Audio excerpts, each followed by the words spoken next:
How is everybody doing? We're going to take a look at a Squier Affinity jazz bass. This is a pretty cool instrument. They're entry level, but don't be fooled by that, because they're very well made, very well finished. This one is made in Indonesia, 2011. It's got an alder body and a rosewood fingerboard and a maple neck. Excellent guitar. This is a used model in very, very good condition. So what I'm going to do is I'm going to take it to the bench, strip it down and have a look at what it's made of, and talk about it. Here it is on the bench.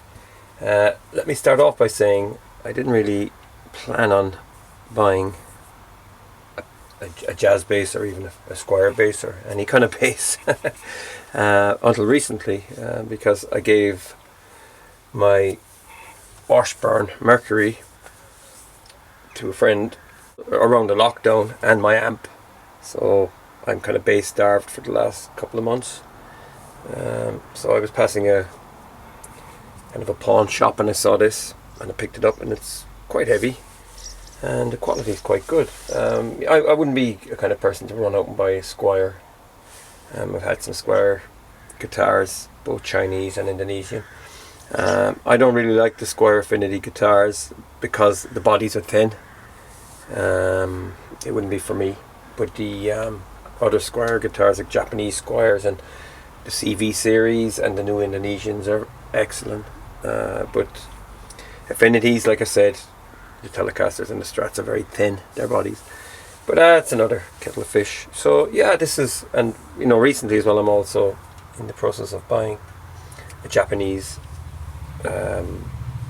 P bass. So this week is kind of the week of the bass.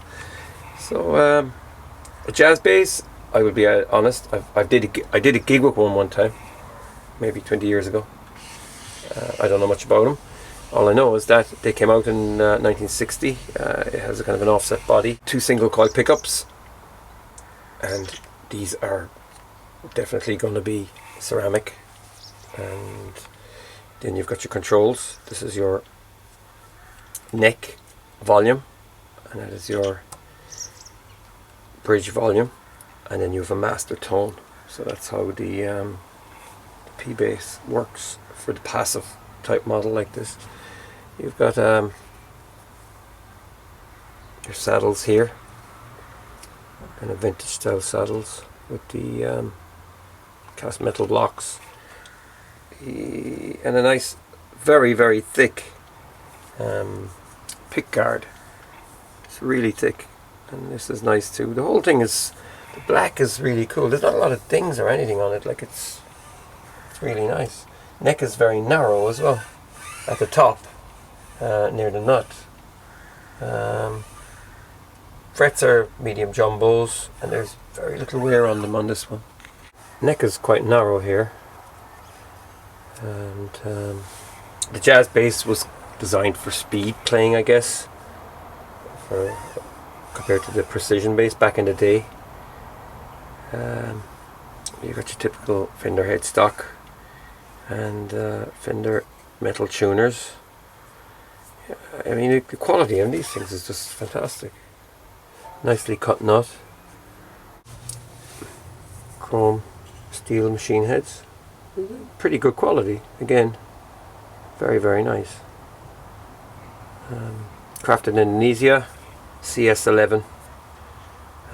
Some guy wrote his name there, Bob. Might be Bob Dylan, I don't know. So yeah, modern C neck, where it kind of goes from a V to a C. This is beautifully, beautifully crafted. Yeah, I have to admit it. You know, one time I called Squier Affinities, the guitars, the Strats especially, I called them the cancer of the guitar world because they were everywhere. A lot of people complain that the Squiers, especially Affinities, have rough edges on the frets and stuff like that. Well, these are pretty good. I mean, it's very, very comfortable. I'm going to take the strings off now, and I'm going to clean the fretboard and put a bit of Danish on it. Now I'm going to take off the plate with my trusty old Makita drill driver. Yeah, it's just like the quality, the build, the finish is, you know, I'm not a bass player as such. I can play bass. I play on into the loop station and stuff. I use a recording. I mean, I can play bass. I love bass, and what I really love about bass is playing with some music on in the background. You know, like ABBA, stuff like that. Bands that have really complex bass lines. It's great fun, and then you can also do it by using a small DJ mixer, and you can put your iPod into it or whatever the hell, CD player, and you just play along, and it's a great way to learn songs. And one thing about bass as well, it helps you stretch the fingers out, you know. So yeah, I love it. I've always loved bass. I bought a bass back in 1988. What was it? Oh, I see. Yeah, pretty simple. It was a P bass, but I couldn't tell you what make it was. And then it's actually black with a white pickguard just like this. But eventually I turned it into a fretless around 1991 or 2. Because I was listening to the Police a lot. Yeah, see, the pots are tiny. But it's a pretty simple system. Yeah. I love the buttons as well. Pretty cool. Yeah, very, very cool. I mean, you can replace the pots. People replace the pickups. You know.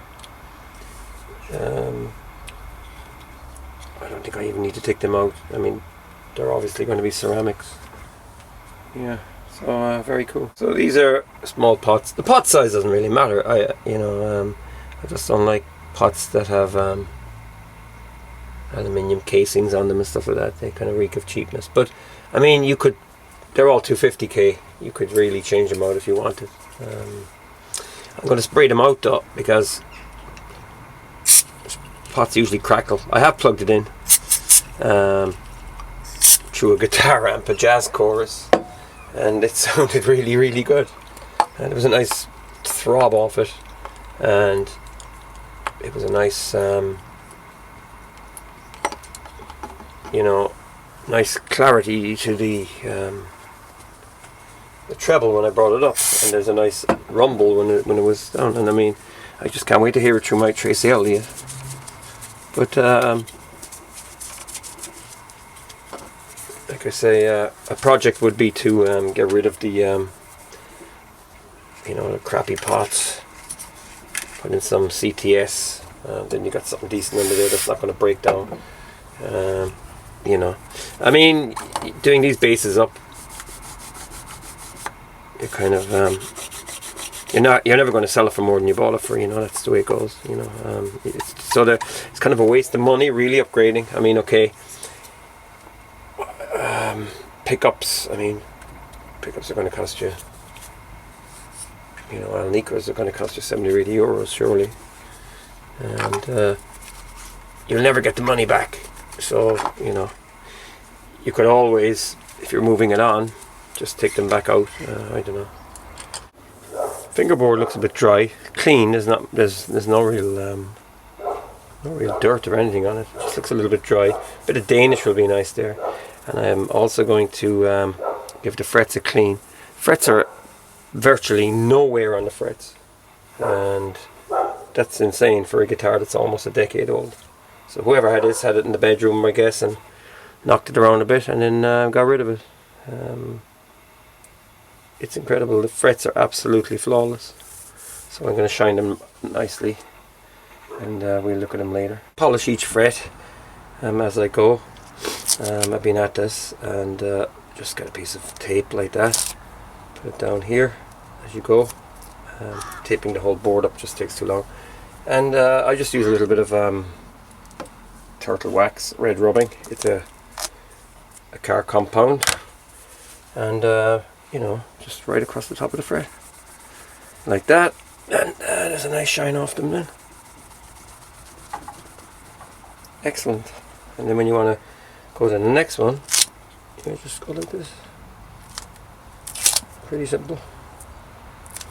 And very effective. So yeah. Next, I'll go back down the neck, and this time I'm going to use Brasso. This is a metal polish, and it's very old. It's one of those things people use for shining their silver and copper. Those frets are beautiful and shiny. And next I'm going to treat the wood, and I'm going to use some Danish oil. No relative to Danish peat, as far as I know. So let's get going with that. Just rub in the Danish and nourish that neck. Rosewood needs nourishment, and Danish is great. Leave it soak in, and gives you back that beautiful, beautiful dark colour. This wouldn't be the highest quality rosewood. In fact, a Squier Affinity is not going to have high quality woods, but it's just got the wood that does the job. And that's the thing. So you're getting a budget base with the look and feel of a more expensive instrument, but obviously you're not going to get the high quality timbers that you get from a full-fledged vendor or a custom shop. After the Danish and the fret polish, I guess, this looks absolutely beautiful. The board was definitely malnourished, very, very dry.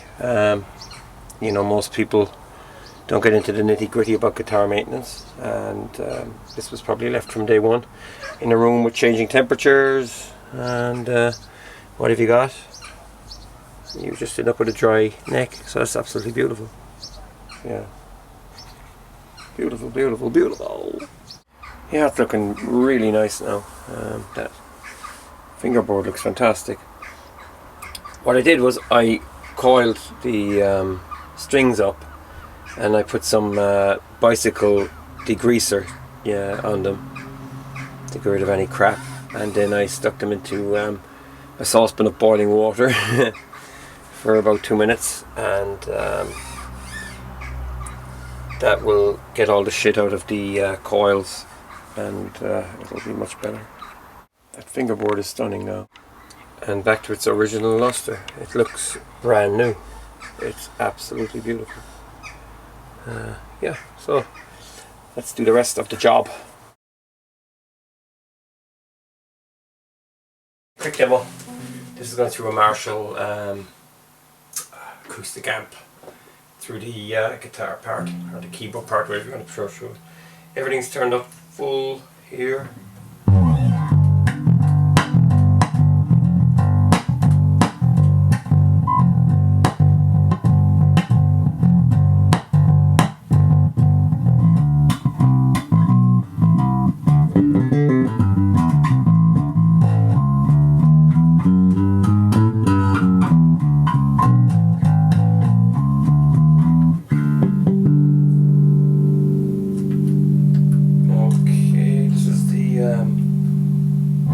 Neck only.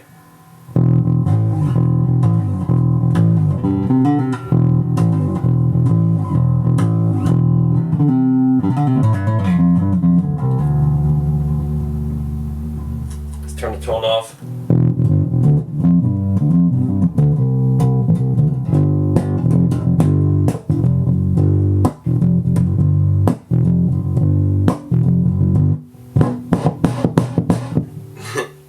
Hitting the pickup.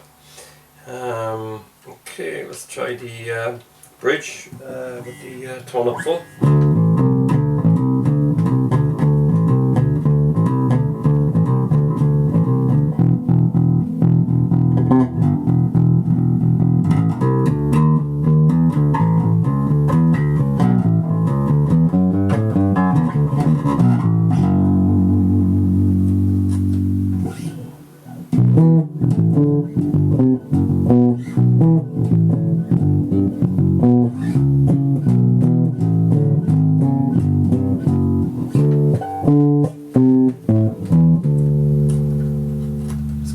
much of it. It sounds great.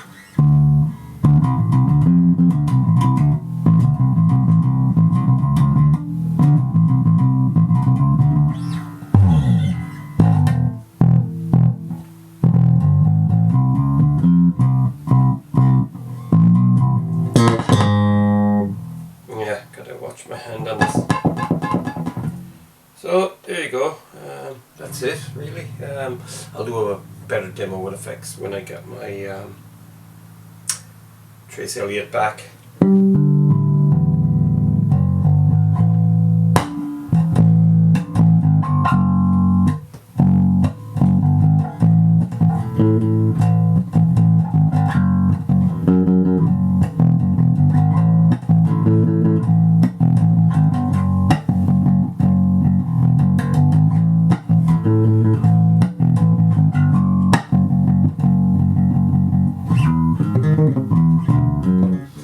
Okay, that's it. Time to go, and I take back what I said about Squier.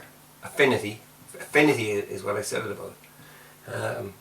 Being the cancer of the guitar world. I was wrong, because the space is fantastic, and